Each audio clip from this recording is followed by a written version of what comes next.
اسواں پارہ سورہ یاسین آیت نمبر 45۔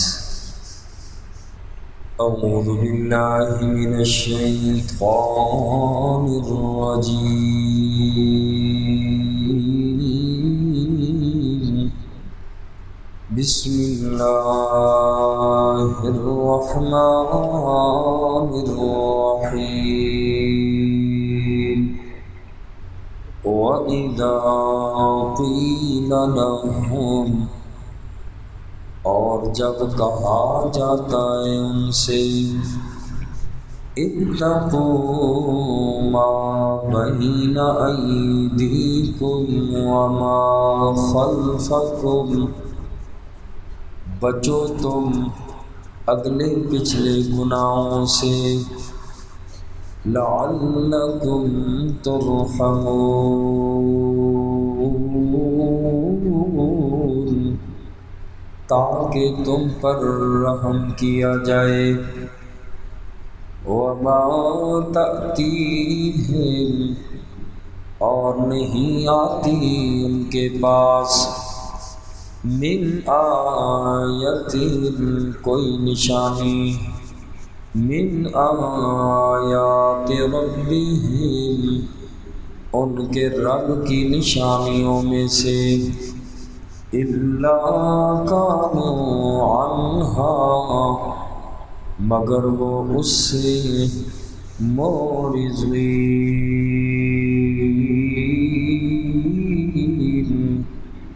اعراض کرنے والے ہیں۔ آج کی اس آیت مبارکہ میں اللہ تبارک و تعالی نے کفار کے تکبر کو بیان فرمایا کہ جب ان سے کفار سے کہا جاتا ہے کہ کفر اور شرک اور گناہوں کو چھوڑ دو، ان سے بچ جاؤ، اور جو کچھ تم پہلے کر چکے ہو اس پر نادم ہو جاؤ، توبہ کر لو، اور آئندہ کے لیے احتیاط کرو۔ جب ایسا کرو گے تو اللہ تبارک و تعالی اس کے نتیجے میں تم پر رحم فرمائیں گے۔ لعلکم ترحمون، تاکہ اللہ تم پہ رحم کریں، اور اللہ تمہیں عذاب سے بچا لیں گے۔ لیکن ان لوگوں کا ان باتوں پر عمل کرنا تو درکنار، بلکہ الٹا منہ موڑ لیتے ہیں، برا بھلا کہتے ہیں جو ان کو نصیحت کی بات کرتا ہے۔ انسان گناہوں پر توبہ کرے، ایک حدیث پاک میں فرمایا کہ جو انسان اپنے گناہوں پر نادم ہی ہو جاتا ہے تو اللہ تبارک و تعالی گناہوں پر نادم ہونے کی وجہ سے بھی اس انسان کے گناہوں کو عرب معاف فرما دیتے ہیں۔ اس لیے غلطی کا ہو جانا ہو جاتا ہے، انسان ہے، غلطیاں گناہ ہو جاتے ہیں، لیکن بہترین انسان وہی ہے جو گناہ کے بعد توبہ کر لیتا ہے۔ تو اس آیت مبارکہ میں ان کفار کے بارے میں فرمایا جا رہا ہے، ان کو جب نصیحت کی جاتی کہ تم دیکھو اگلے پچھلے گناہوں سے توبہ کر لو،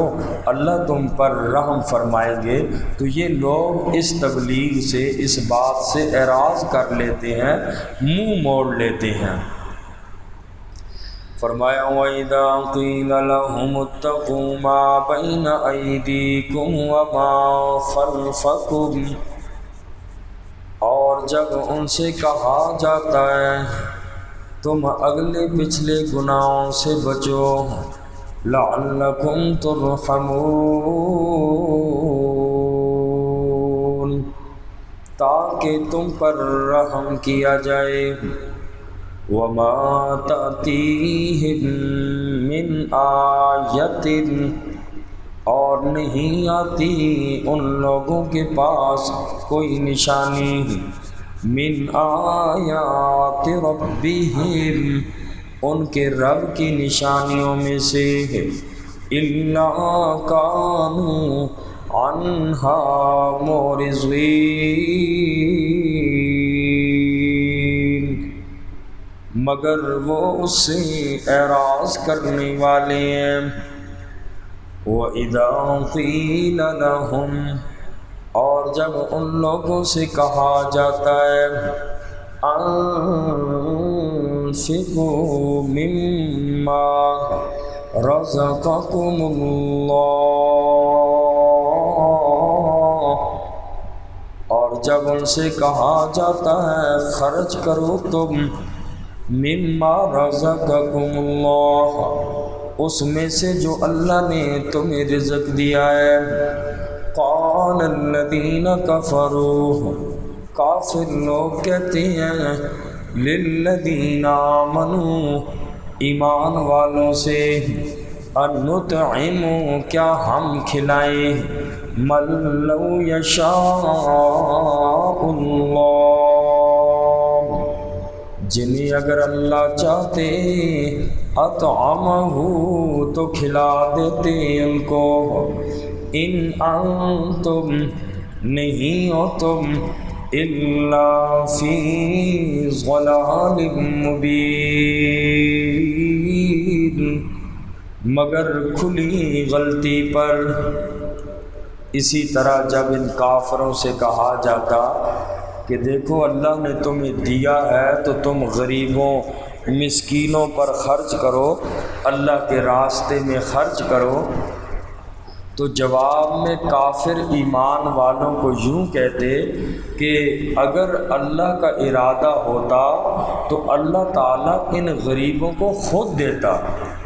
اور اللہ نے نہیں دیا تو معلوم ہوا کہ یہ ہیں ہی اسی قابل، غریب غریب ہی رہے، ہم کیوں دیں؟ یہ کافر کہتے تھے جب اللہ نے ان کو نہیں دیا، اللہ نے ہمیں دیا، ان کو نہیں دیا تو ہم ان لوگوں پر اپنا مال کیوں خرچ کریں؟ تم جو چاہے خیرات کا کہہ رہے ہو، کہتے رہو، ہم تو تمہاری بات نہیں مانتے، ان انتم الا فی ضلال مبین، تم ہمیں یوں جو کہہ رہے ہو یہ تم بڑی غلطی کر رہے ہو، ہمیں مال خرچ کرنے کا تم نہ کہنا کہ ہم ان پر خرچ کریں۔ یہ جو بات کہہ رہے ہیں یہ غلط بات کافر کہہ رہے ہیں کہ اگر اللہ کا ارادہ ہوتا تو اللہ ان کو غریب ہی نہ رکھتا۔ رزق کی تقسیم کے معاملے میں اللہ کریم کی حکمت ہے، کسی کو اللہ کریم نے کم رزق دیا، کسی کو درمیانے درجے کا دیا، اور کسی کو اللہ کریم نے رزق زیادہ دیا، اور بعض ایسے جن کو اللہ نے ان کی ضرورت سے بھی زیادہ دیا۔ تو یاد رکھیں کہ یہ اللہ کی طرف سے آزمائش ہے مال، اور آقا علیہ الصلوۃ والسلام نے بھی فرمایا ہر امت کے لیے ایک چیز آزمائش کے تھی، اور وَفِتْنَةُ أُمَّتِي المال، میری امت جس چیز سے آزمائی جائے گی وہ مال ہوگا، میری امت کی آزمائش مال ہے۔ تو اللہ تبارک و تعالی مال دے کر بھی آزماتے ہیں اور لے کر بھی آزماتے ہیں۔ امیر آدمی جو ہوتا ہے اس کو اللہ دے کر آزماتے ہیں کہ یہ بندہ مال کے حقوق ادا کرتا ہے یا نہیں کرتا، اللہ کے حقوق، لوگوں کے حقوق ادا کرتا ہے یا نہیں کرتا، اور غریب آدمی سے اللہ لے کر اسے آزماتے ہیں کہ وہ آیا کس حد تک صبر کرتا ہے کہ غریب رکھا میں نے رکھا، یہ رب کی تقسیم ہے، اس لیے اللہ نے جس حال میں رکھا ہے انسان کو اسی حال پہ خوش رہنا چاہیے۔ اور دوسری حکمت یہ ہے مال کی کہ اگر اللہ سارے لوگوں کو امیر بنا دیتا، سارے لوگ امیر ہی ہوتے تو دنیا کا نظام پھر بھی نہیں چل سکتا تھا، پھر مزدور کون ہوتا، کسان کون ہوتا، اسی طریقے سے کارخانوں میں کام کرنے والے لوگ کون ہوتے، سارے امیر ہوتے کوئی بھی کام نہ کرتا، اور اسی طرح اگر سارے غریب ہو جاتے پھر بھی دنیا کا نظام نہیں چل سکتا۔ تو اللہ کریم فرماتے ہیں یہ میری حکمت ہے، جس کو میں نے جتنا دیا یہ میں اللہ نے انسان کو میں اپنی حکمت کے مطابق مال دیتا ہوں۔ اور ایک حدیث پاک میں فرمایا بعض لوگوں کو میں مال کم دیتا ہوں، اور اس لیے کہ اگر میں مال ان لوگوں کو دے دوں لبغوا فی الارض، وہ لوگ زمین میں رب کے باغی ہو جائیں، ایمان کو چھوڑ بیٹھے۔ تو اس لیے اللہ انسان کے ایمان کی حفاظت کرتا ہے۔ تو مال کے اندر یہ صفت ہے کہ مال سے انسان سرکش ہو جاتا ہے۔ لبغوا فی الارض ولو بسط اللہ الرزق لعبادہ لبغوا فی الارض، اللہ نے قرآن میں فرمایا اگر میں ہر بندے پہ مال کو کشادہ کر دوں، امیر کر دوں، تو یہ لوگ اللہ کے باغی ہو کر کافر ہو جائیں۔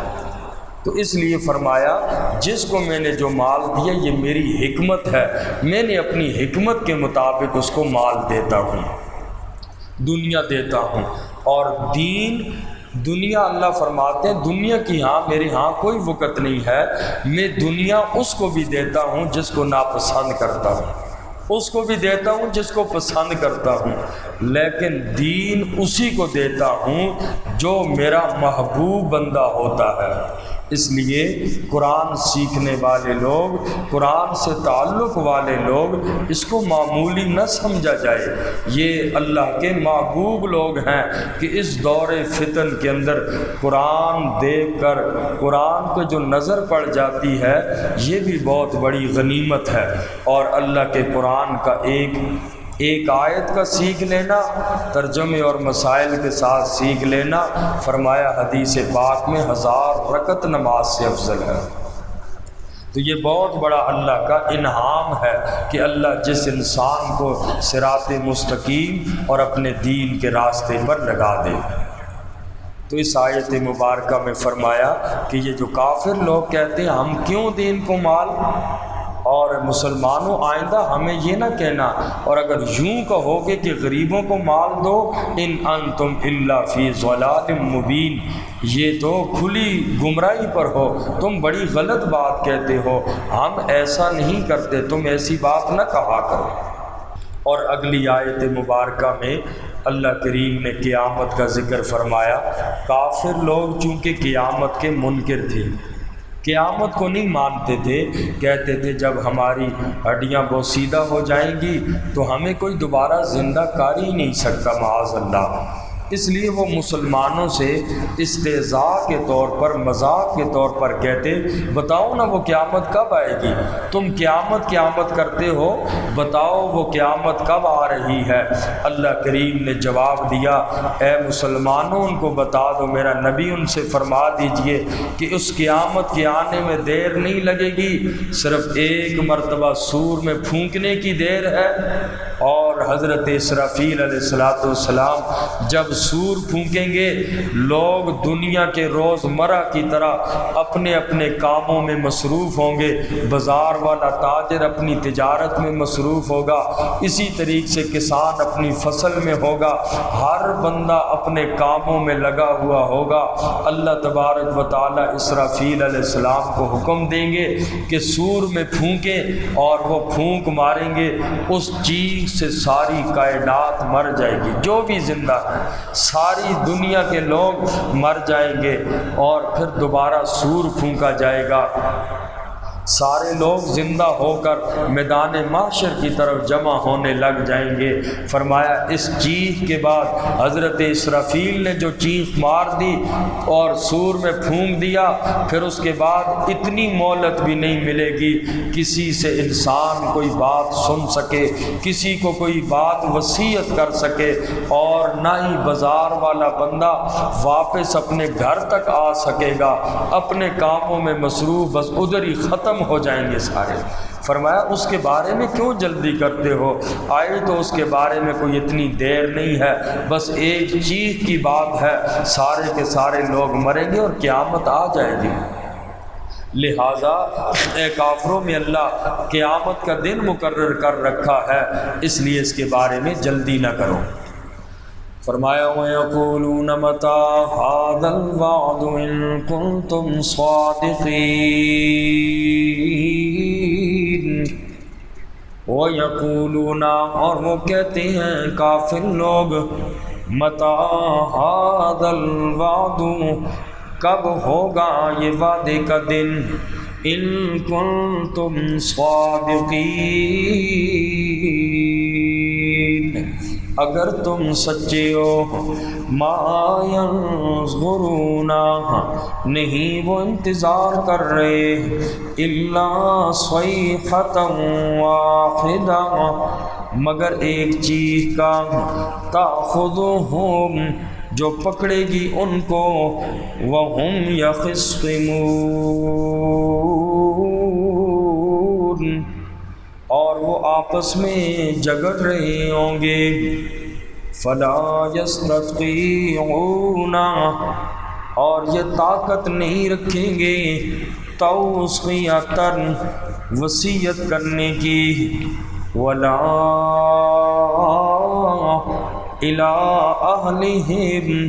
اور نہ ہی اپنے گھر والوں کی طرف، یرجعون، وہ لوٹ سکیں گے۔ یعنی قیامت اتنی اچانک آئے گی، جھگڑنے والے بندے جھگڑ رہے ہوں گے، بس قیامت آ جائے گی، اور اسی طریقے سے بندہ اپنے گھر واپس جانا چاہے گا، نہیں جا سکے گا۔ اللہ تبارک و تعالی مجھے اور آپ سب کو بھی حقیقی معنوں میں آخرت کی تیاری کی توفیق نصیب فرمائے۔ الحمدللہ رب العالمین، والعاقبۃ للمتقین، والصلاة والسلام علی سید الانبیاء والمرسلین، وعلی آل بیتہ واصحابہ اجمعین۔ ربنا تقبل منا انک انت السمیع العلیم۔ اے اللہ کریم، ہم سب کا مل بیٹھنا، قرآن سننا سنانا اللہ قبول فرما، کمی کوتاہیوں کو اللہ معاف اور درگزر فرما۔ اللہ اس قرآن کریم کی برکت سے جتنے ہمارے درس کے شرکاء ہیں، اللہ سب کو دارین کی خوشیاں نصیب فرما، دارین کی سعادتیں نصیب فرما۔ اللہ کریم سب کی تمام دلی حاجتوں کو پورا فرما، مشکلات اور تنگیوں کو اللہ قرآن کی برکت سے سب کی مشکلات کو حل فرما۔ اللہ سب کی دلی حاجتوں کو پورا فرما۔ بالخصوص یا اللہ جن کے والدین دنیا سے چلے گئے، اللہ آج کا قرآن کریم پڑھنا ان کے حق میں ایصال ثواب فرما کر اللہ ان کی آخرت کی منزلیں آسان فرما۔ درس کے شرکاء ہیں، اللہ سب کی ساری پریشانیوں کو دور فرمائے۔ وصلی اللہ تعالی علی خیر خلقہ محمد وآلہ وصحبہ۔ جزاک